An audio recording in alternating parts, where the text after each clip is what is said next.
Es una idea, hermanos, muy común y extendida el que si alguien recibió alguna vez un don, y principalmente los dones extraordinarios, necesariamente debiera ser cristiano,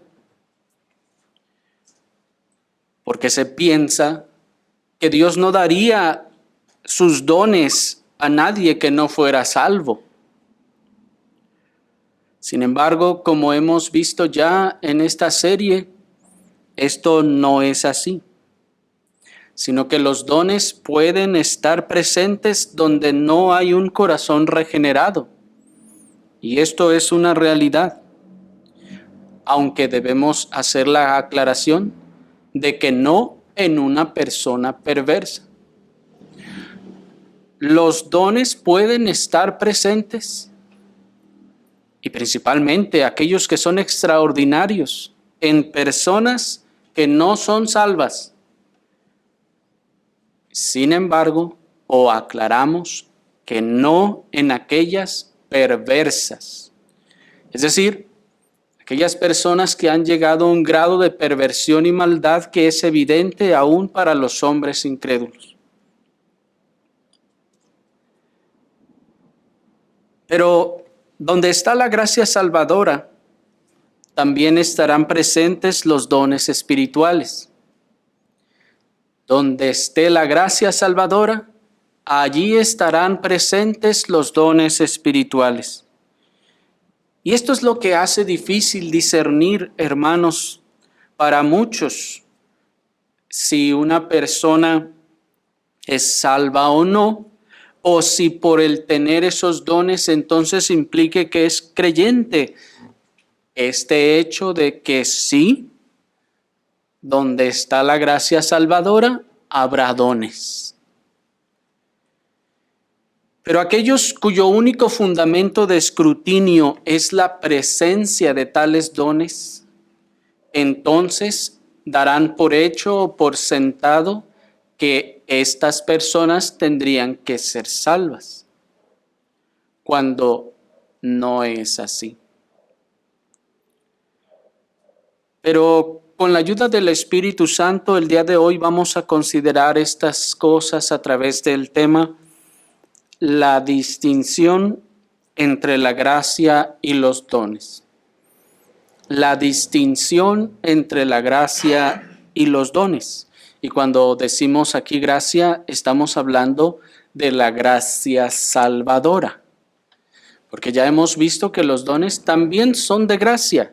Sin embargo, aquí cuando hablemos de la gracia, estaremos refiriéndonos a la gracia salvadora, y para distinguirla de los dones, a los dones le llamaremos dones. Y en esta ocasión el esquema de encabezados que vamos a abordar, hermanos, será cada una de las formas en las que podemos distinguirlos. Vamos a ver varias de ellas, no todas en esta oportunidad, pero vamos a ir avanzando. La primera distinción, hermanos, que podemos encontrar entre la gracia salvadora y los dones es primeramente en su denominación. La primera forma de distinguir a la gracia salvadora de los dones solamente es en su denominación. Esta gracia que es salvadora y por ende santificadora se distingue de los dones de gracia precisamente en que esta gracia que santifica, luego de haber salvado, es llamada en la Escritura frutos del Espíritu Santo. Acompáñenme a leerlo en Efesios capítulo 5, en el versículo 9. Efesios capítulo 5 y el versículo 9 nos enseña estas cosas. Dice la palabra del Señor: porque el fruto del Espíritu es en toda bondad y justicia y verdad. Hasta allí por el momento, hermanos. Observen cómo nos dice nuestro texto que los efectos de bondad, los efectos de justicia y los efectos de verdad en el creyente son efectivamente marcas de que está siendo santificado. Y estas marcas de que está siendo santificado, el texto le llama el fruto del Espíritu. ¿Observan eso? Dice, el fruto del Espíritu es todo aquello que se conduce con la bondad, todo aquello que se conduce con justicia y todo aquello que se conduce con verdad. Lo mismo nos dice Gálatas capítulo 5 en el versículo 22. ¿Están allí? Dice la palabra del Señor. Mas el fruto del Espíritu, observen, el fruto del Espíritu es amor, gozo, paz, paciencia, benignidad, bondad, fe, mansedumbre, templanza. Contra tales cosas no hay ley. Hasta allí. Nuevamente observen, hermanos, cómo cada una de estas cosas son llamados frutos del Espíritu. Y aquí hay una metáfora. Para que pueda haber un fruto, ¿qué debe de haber entonces por implicación necesaria? Pues un árbol, efectivamente. Si hay un fruto, entonces hay un árbol. Ese fruto es el producto del árbol. Los frutos del Espíritu, nos dice, el fruto del Espíritu, en donde aquí el que es el árbol es el Espíritu, y los frutos que da ese Espíritu, dice, son amor, gozo, paz, paciencia, benignidad, bondad, fe, mansedumbre, templanza. Contra tales cosas no hay ley. Así pues, hermanos, observen que cuando el Espíritu Santo está, aquellas cosas que produce el Espíritu, la presencia del Espíritu, son estos frutos, esto que santifica. Es decir, ¿cómo es que somos santificados? ¿Cómo podemos ver que hay santificación en algún hermano? Es que hay amor, es que hay gozo, es que hay paz, es que hay paciencia. Esta paciencia se ha traducido como perseverancia. Hay benignidad, hay bondad, hay fe, mansedumbre, templanza. Contra tales cosas, dice el texto, no hay ley.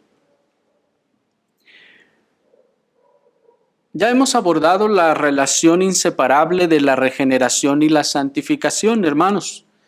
Ya vimos que no puede haber regeneración sin santificación y no puede haber santificación sin que hubiera habido primero regeneración.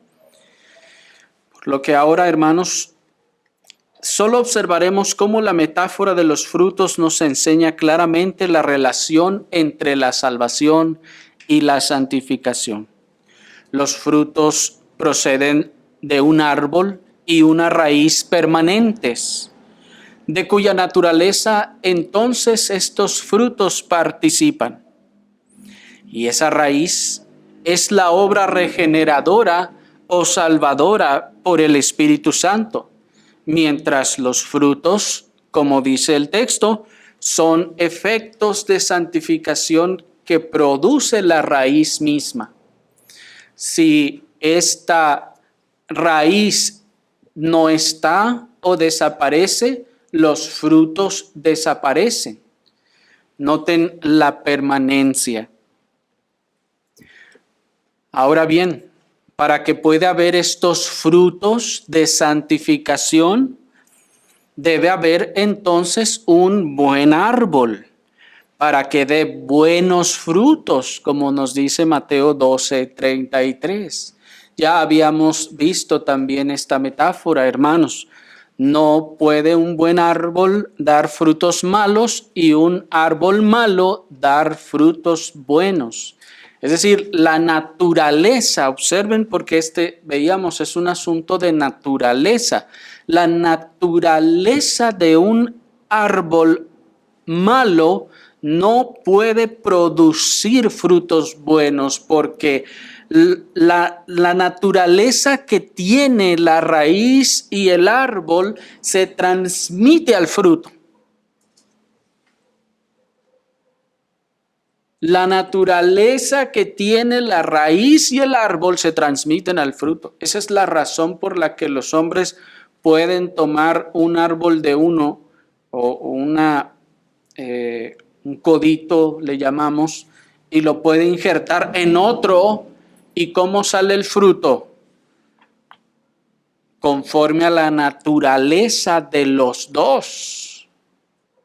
Y así es que se han obtenido algunos frutos como, digamos, híbridos, porque el fruto adquiere la naturaleza del tronco y de la raíz. Esto significa, hermanos, entonces, que los frutos del Espíritu Santo son entonces el producto de la gracia salvadora y regeneradora que está operando y que está borboteando, como veíamos, en los que han sido salvos. Por lo tanto, en el orden natural, el Espíritu Santo es dado a los hombres antes de la producción de estos frutos. Y estos frutos evidencian la presencia del Espíritu Santo. Otra metáfora que ilustra esta verdad, hermanos, es la de las aguas vivas, que borbotean de ese manantial que es el Espíritu Santo. De manera que todas las gracias salvíficas y santificadoras proceden de este manantial como sus frutos. Estos frutos son ese borbotear del agua viva que está arrojando los frutos de lo que hay ya allí. No es que hemos recibido primero los frutos,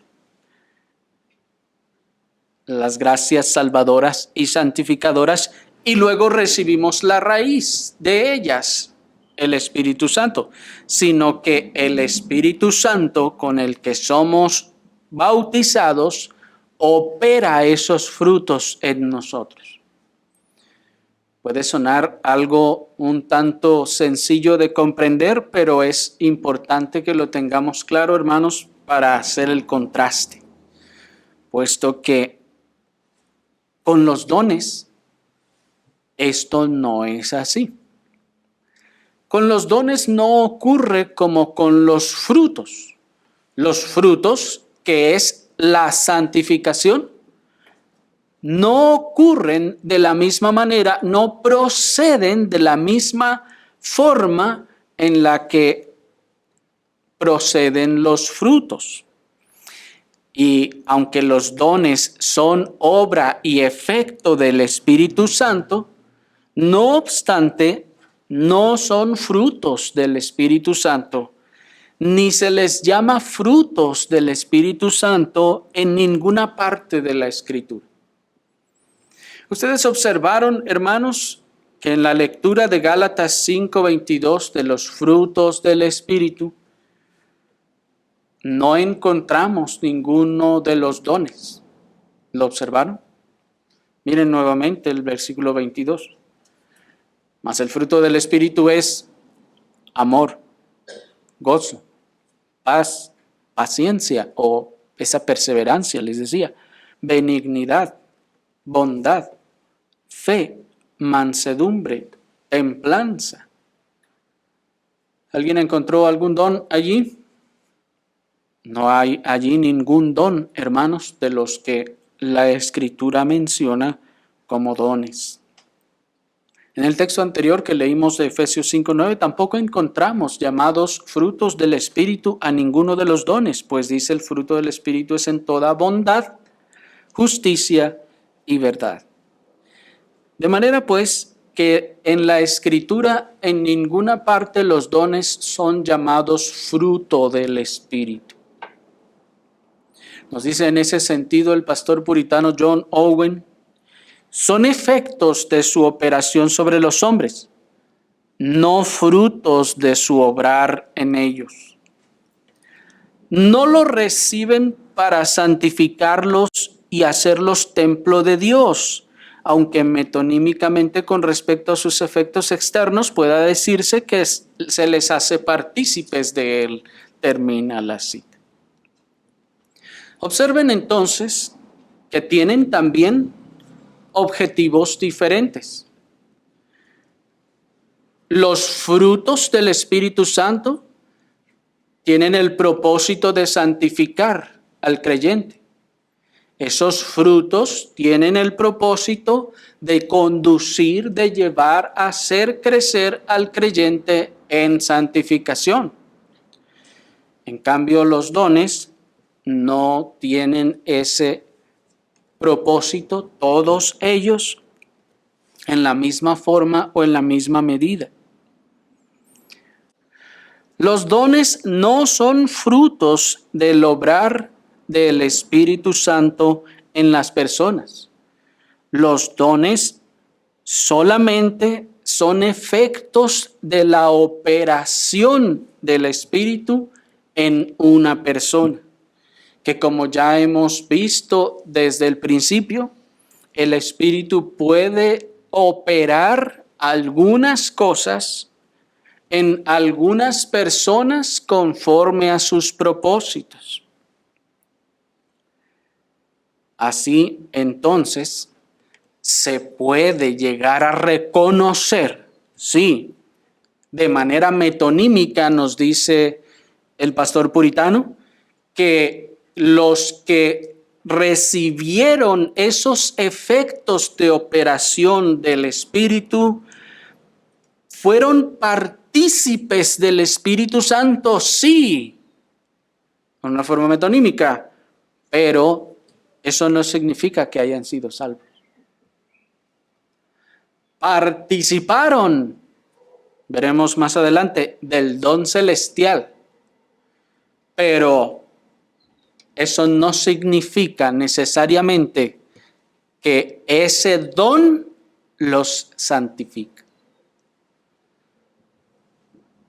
Porque la santificación, hemos visto, procede como fruto de la obra de gracia del Espíritu, de la regeneración, de la fuente que salta para vida eterna.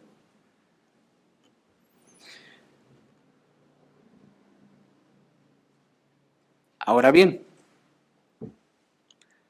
no debe sonarnos, hermanos, algo tan difícil de creer, pues como vimos al principio, la primera creación estuvo llena de los efectos del poder del Espíritu Santo.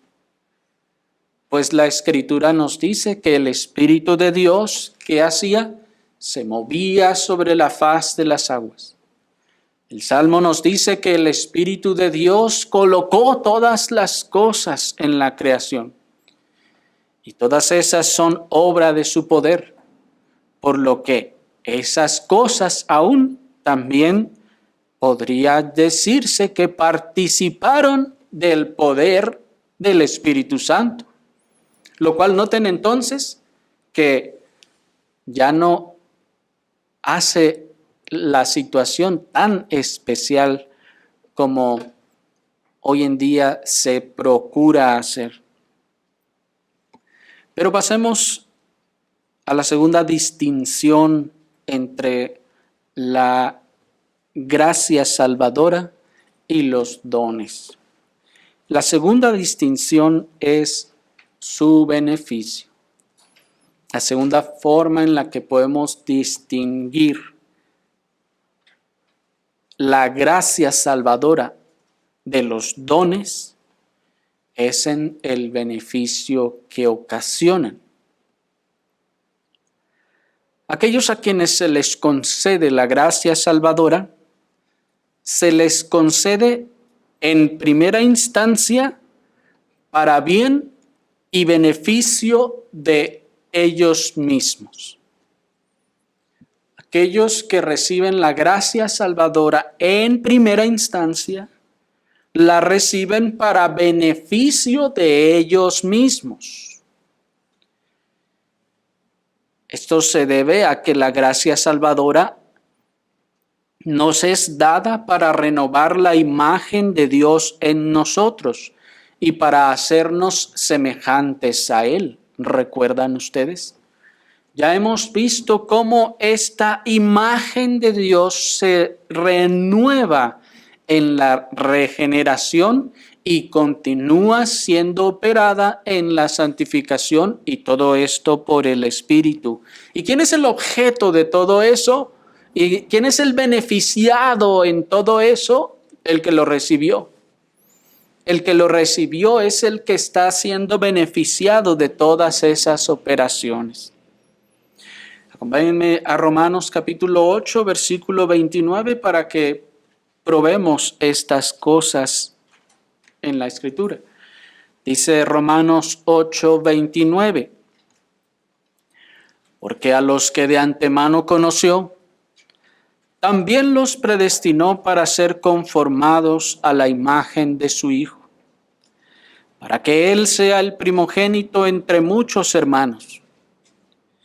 Y a los que predestinó, a estos también llamó. Y a los que llamó, a estos también justificó. Y a los que justificó, a estos también glorificó. Hasta allí. Observen entonces que la gracia salvadora, nos dice el texto, nos es dada para santificación. Porque aquellos a los que predestinó, a estos los predestinó ¿para qué? Para santificarlos. Que es, como hemos visto, otra forma de llamar a ser conformados a la imagen de su Hijo. ¿Qué es ser conformados a la imagen de su Hijo? Santificación. Es decir, Dios está restaurando esa imagen en nuestra naturaleza. Nos capacita para la obediencia y para hacernos aptos de la herencia de los santos en luz. Observen entonces que en todo esto, el objeto beneficiado o el individuo beneficiado somos nosotros. ¿Quién es el que es santificado con esa gracia? Primero, ¿quién es el que es salvado? Pues yo. ¿Quién es el que es santificado? Pues yo. ¿Quién es el que es transformado a la imagen de Cristo? Pues yo. ¿Y quién es el que terminará glorificado? Pues ese mismo que está siendo operado.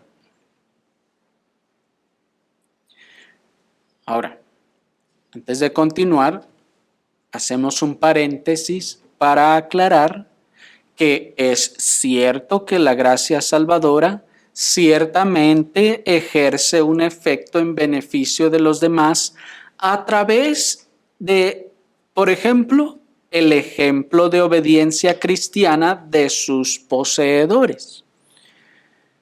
Cuando las personas de alrededor ven el ejemplo de los creyentes, son beneficiados. El mundo es beneficiado por ello. Se convierte en la sal de la tierra. Cuando esa gracia salvadora está operando y está santificando al creyente, también hace bien a los demás con su conducta piadosa. El creyente se vuelve un mejor esposo, una mejor esposa, aunque su cónyuge no sea creyente. Y aquel otro recibe beneficio también de aquella gracia salvadora. En ese sentido, en una forma indirecta, ciertamente, los demás también reciben beneficio. Y de igual forma, en la manera en la que el creyente verdadero colabora con el extendimiento del reino de Dios, otros también están recibiendo beneficio de su salvación.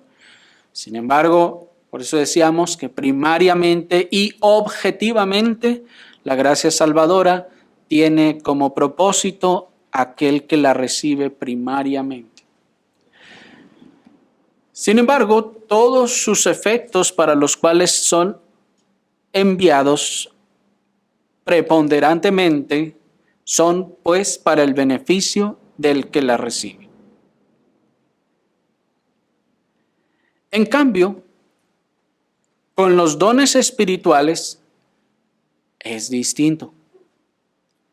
En primer lugar, los dones no se conceden a nadie por su propio bien o para su propio bien, sino para el bien y para el beneficio de los demás. Observen entonces esta gran diferencia, hermanos. Los dones no se conceden para el bien del que los recibe, ni se conceden para el beneficio del que los recibe, sino se conceden para el beneficio de los demás, y ahí directa y primariamente. Esto lo encontramos en 1 Corintios capítulo 12, versículo 7. Dice 1 Corintios capítulo 12 en el versículo 7. Pero a cada uno le es dada la manifestación del Espíritu para beneficio común, para beneficio de todos, para beneficio de los que lo rodean. Y cuando pensamos en los dones y sobre todo en los extraordinarios, hermanos, estos han sido dados o fueron dados para el beneficio de otros. Pensemos en las lenguas, por ejemplo. Cuando este don se dio allí en Pentecostés, ¿para quién estaban ejerciéndose esos dones de los que estaban hablando en otros idiomas? ¿Para los que estaban hablando o para los que estaban oyendo en su propio idioma la palabra del Señor? Claramente, para los que estaban oyendo en su propio idioma la palabra del Señor. El que estaba hablando no estaba recibiendo en ese sentido un beneficio directo, sino aquellos que lo estaban recibiendo, aquellos que lo estaban escuchando. Lo mismo sucede con los dones de poderes milagrosos. Estos dones son también para beneficio de otros, puesto que cuando se operaban estas cosas, era para beneficiar a las otras personas. Miren al Señor. Ellos tenían ahí sus 5 panes y sus 2 peces. Esto probablemente habría sido suficiente para ellos, para los discípulos, nada más.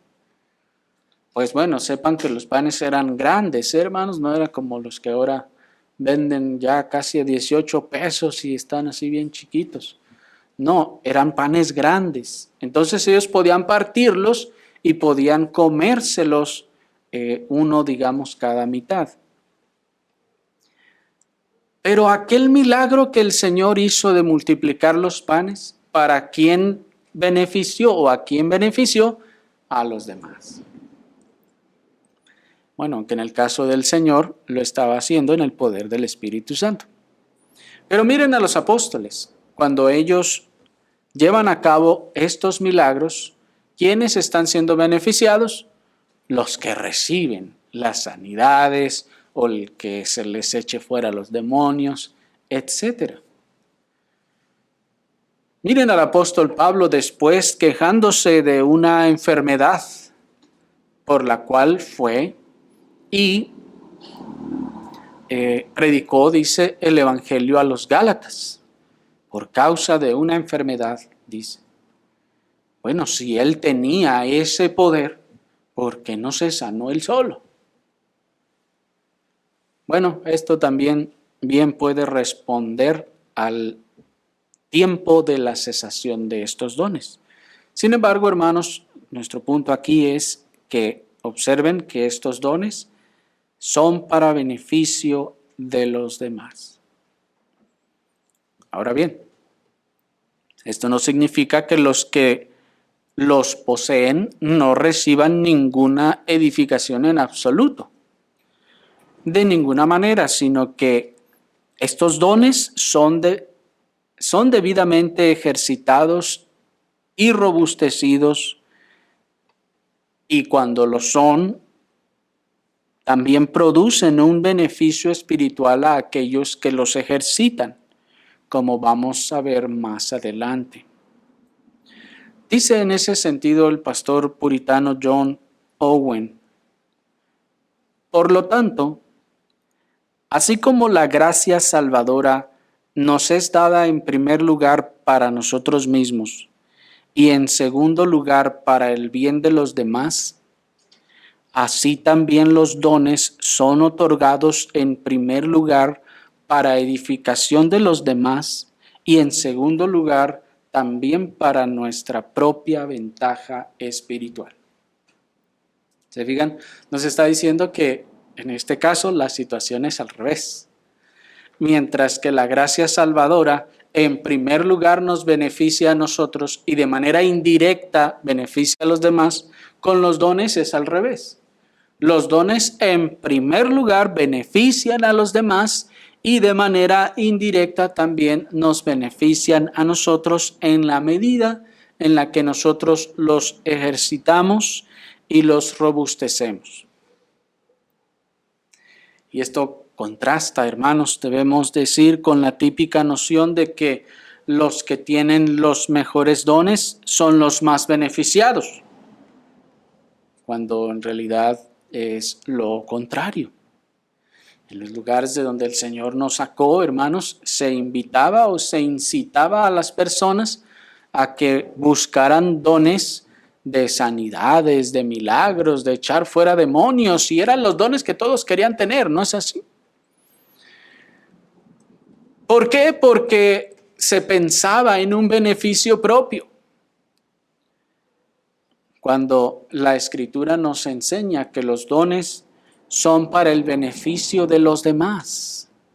Y la razón por la que la Escritura también nos exhorta a buscar los mejores dones es para que podamos hacer mayor bien a otros, para que podamos causar mayor bien al cuerpo de Cristo. No para que de forma egoísta nosotros busquemos nuestro propio beneficio personal en el ejercicio de esos dones. Porque eso era lo que quería hacer Simón el Mago, ¿se acuerdan? Simón el Mago, antes de conocer al Señor, con sus artes mágicas, o mejor dicho, con sus ilusiones que lograba crear, tenía a toda la gente embelesada y siguiéndolo en pos de él. Cuando viene el verdadero poder operando verdaderas cosas, él dice: yo quiero eso. ¿Pero para qué lo quería? Para sí mismo, para su propio beneficio, para seguir su negocio, es más, para expandir su negocio. Porque evidentemente él iba a usar esas cosas para el beneficio personal suyo y atraer todavía más seguidores de los que tenía. Por eso decíamos la ocasión anterior que su nombre quedó para la historia marcado como aquel que quiso comprar los dones de la gracia. Pero pasemos a la tercera distinción entre la gracia salvadora y los dones, que es su naturaleza. La tercera distinción, hermanos, de esta gracia salvadora y los dones es su naturaleza. Acompáñenme a leer Hebreos capítulo 6, versículo 4 al versículo 6. Hebreos 6, 4 al 6 nos dice la palabra del Señor.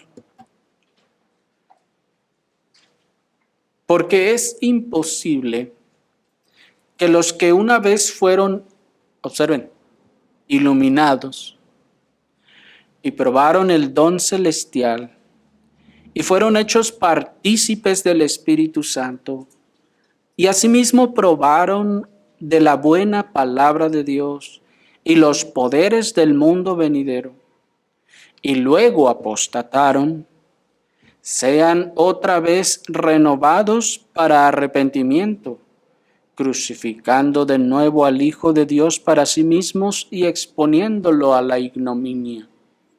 Hasta ahí.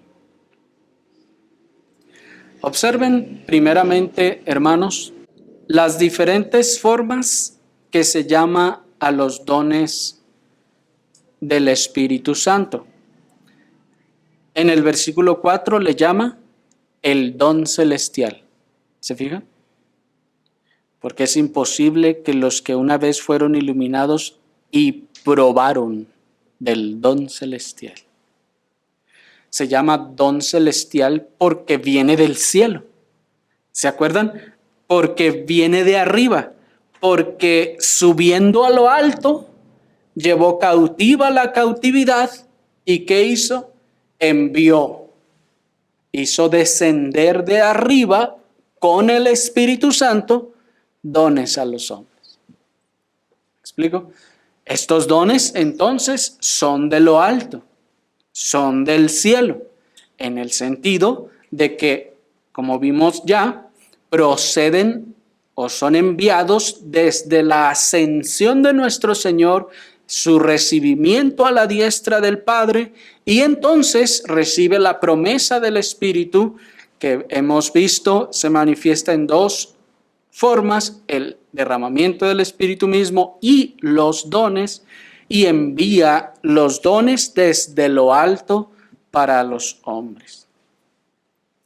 Es la razón por la que también recuerden ustedes que en la lectura de el Salmo 68, 18 nos decía que habiendo subido a lo alto, recibió dones para los hombres y decía, y también para los rebeldes. ¿Se fijaron? De manera pues que observen que aquí se llama pues el don celestial. Y observen también cómo dice que probaron. Probaron. La versión popular dice gustaron. El término se refiere a una probadita. Una probadita como cuando está, incluso cuando usted va ahí al supermercado y hay personas promocionando algún producto y le dan una probadita para que usted compre todo el bote o lo que sea. Esa probadita es a lo que se refiere aquí. Probaron.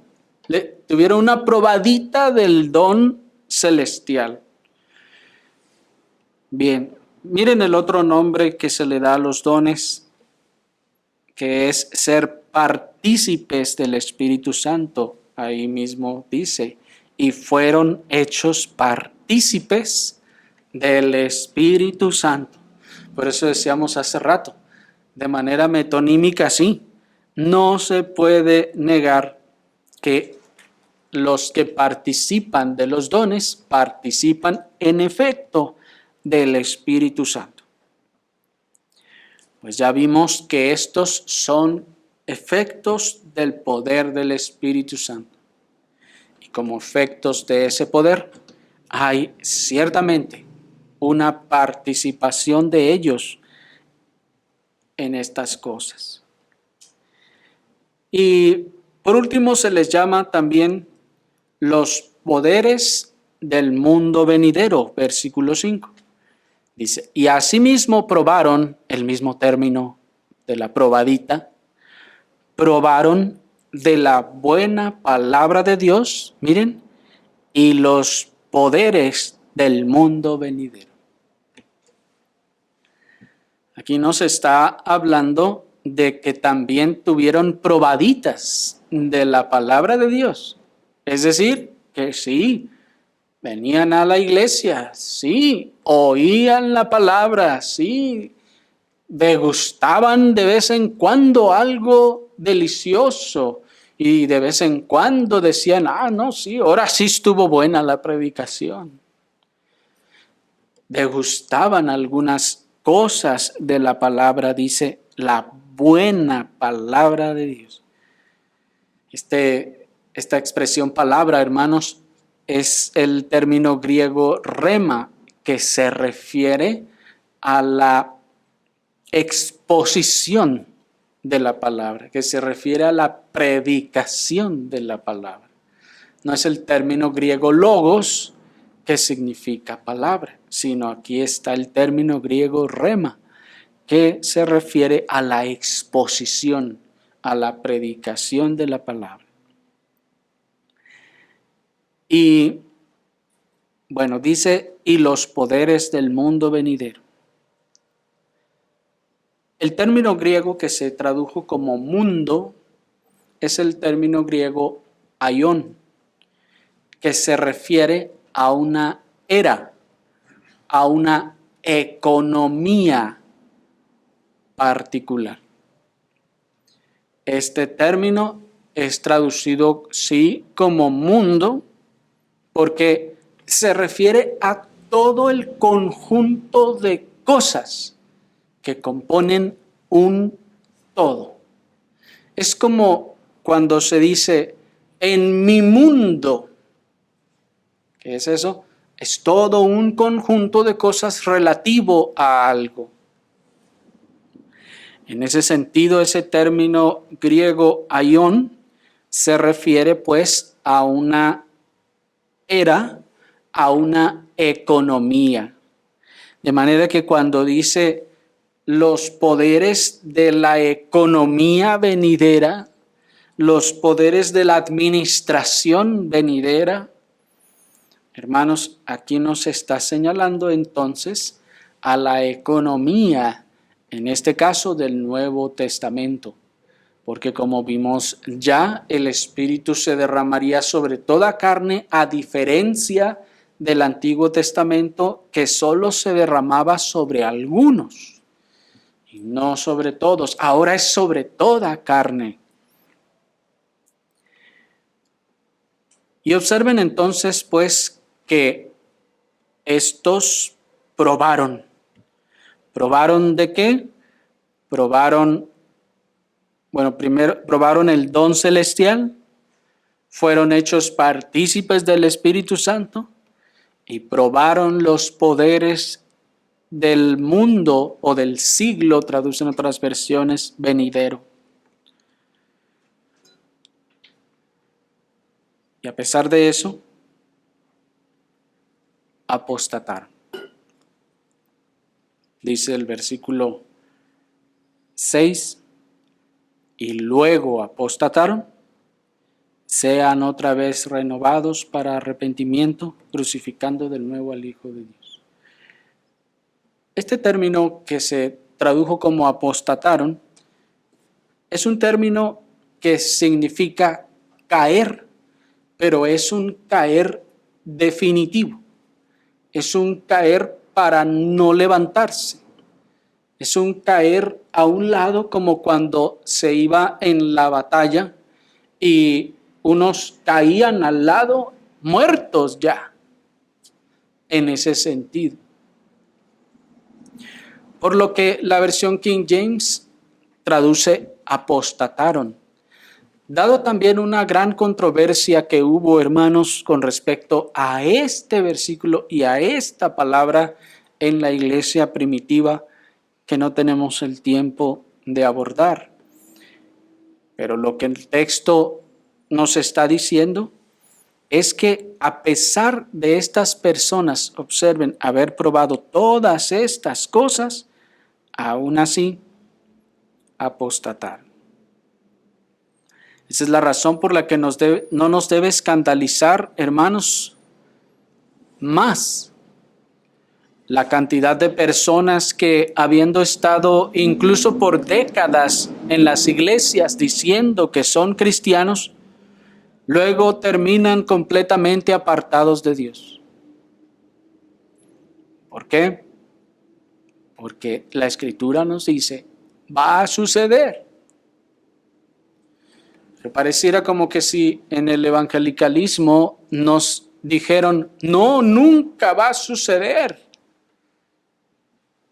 Y nos parece como si nos quedamos con esa idea de que nunca va a suceder que alguien se regrese. Eso sería antinatural. Eso sería imposible. Lo que es imposible, dice el texto, es que después de que han apostatado puedan volver.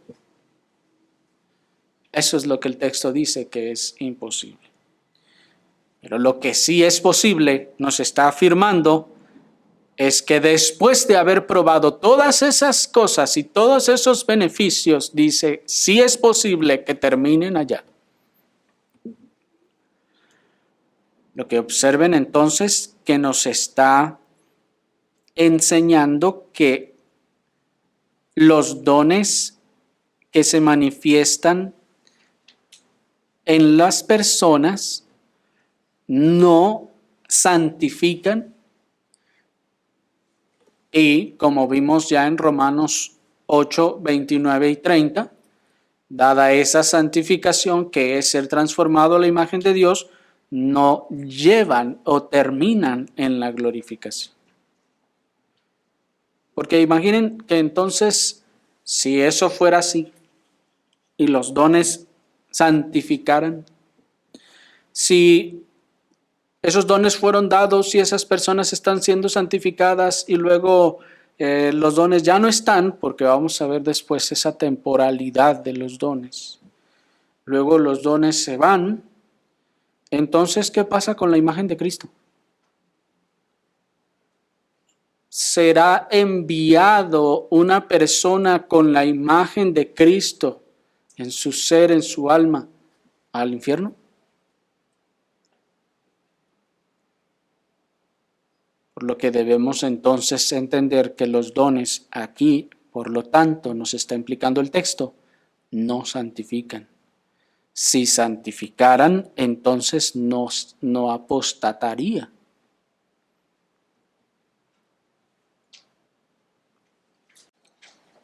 Ahora bien,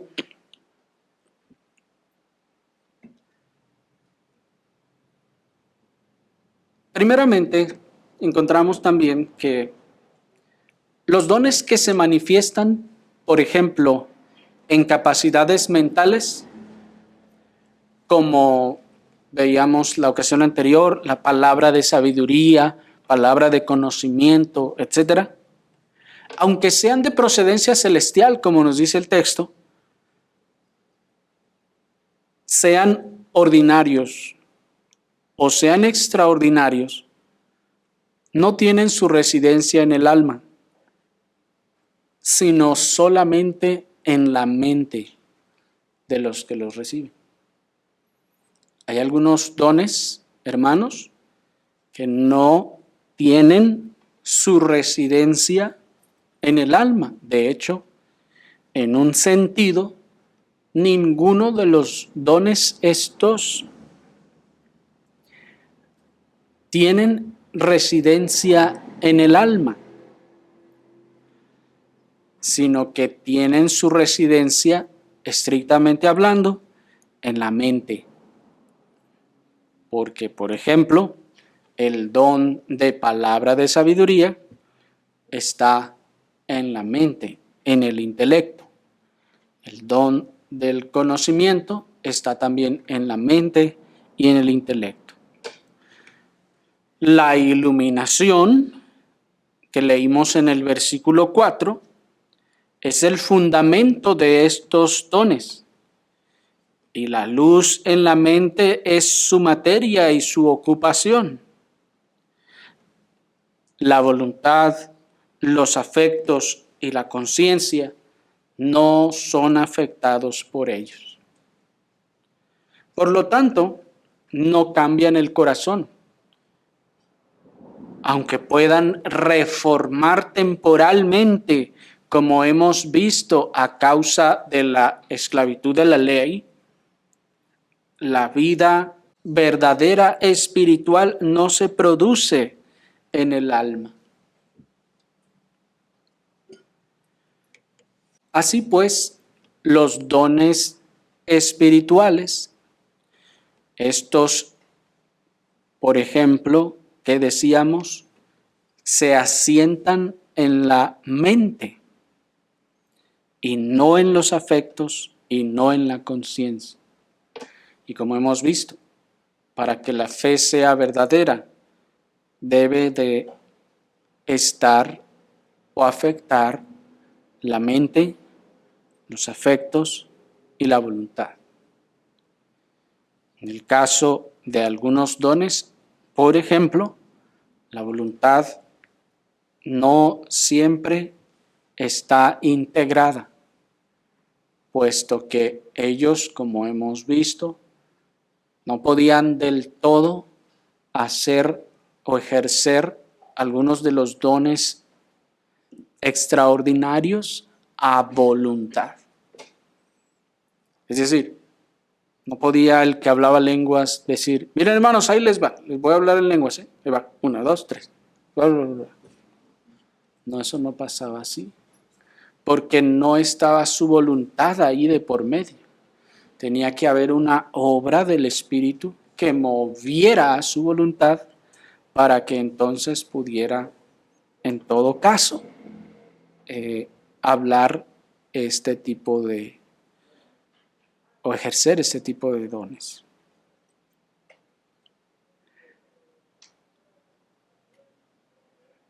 Miren entonces la razón por la que podemos observar a muchos, incluso predicadores elocuentes que por un tiempo fueron seguidos y después se apartan completamente a un estilo de vida mediocre o mundano. ¿Por qué podemos encontrar o saber de predicadores elocuentes que después terminen apartándose? Porque esa elocuencia, esa erudición, son dones que bien pudieron ser dados en su momento, pero que eso no significa o no garantiza la salvación. Esa es la razón, hermanos, por la que nos hemos atrevido en otras ocasiones a decir que muchos en el evangelicalismo, en aquellas sectas, aún siendo pastores, no significa que sean cristianos verdaderos. Aunque sean elocuentes. ¿Por qué? Porque los dones pueden estar, aunque la salvación no esté.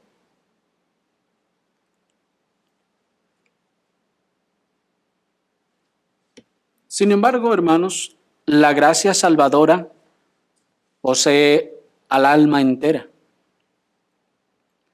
De esta manera es que los que poseen esta gracia salvadora son santificados en todo su ser, espíritu, alma y cuerpo. Esto es que no solamente la mente es salvíficamente iluminada, sino que hay un principio de vida espiritual infundido en toda el alma, que la capacita en todas sus facultades para actuar en obediencia a Dios.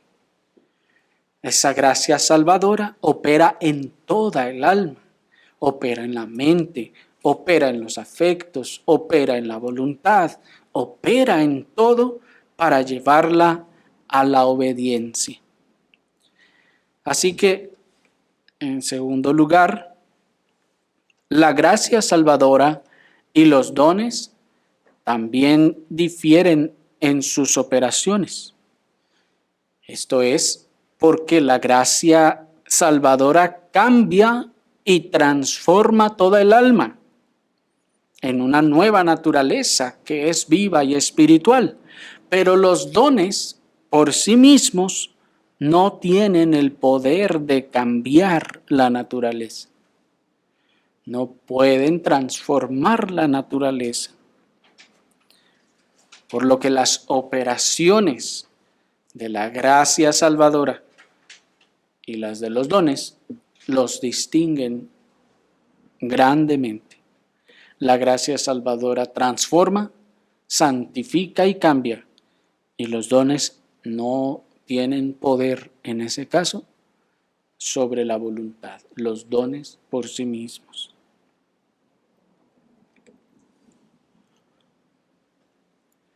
Los dones ciertamente pueden producir en aquellos que los poseen una gran impresión del poder divino en sus mentes, en sus afectos cuando los ejercen, pero esta impresión es transitoria. Primero es solo una impresión, luego solo es transitoria, puesto que no cambia el corazón, no renueva la mente y no transforma el alma a la imagen de Dios.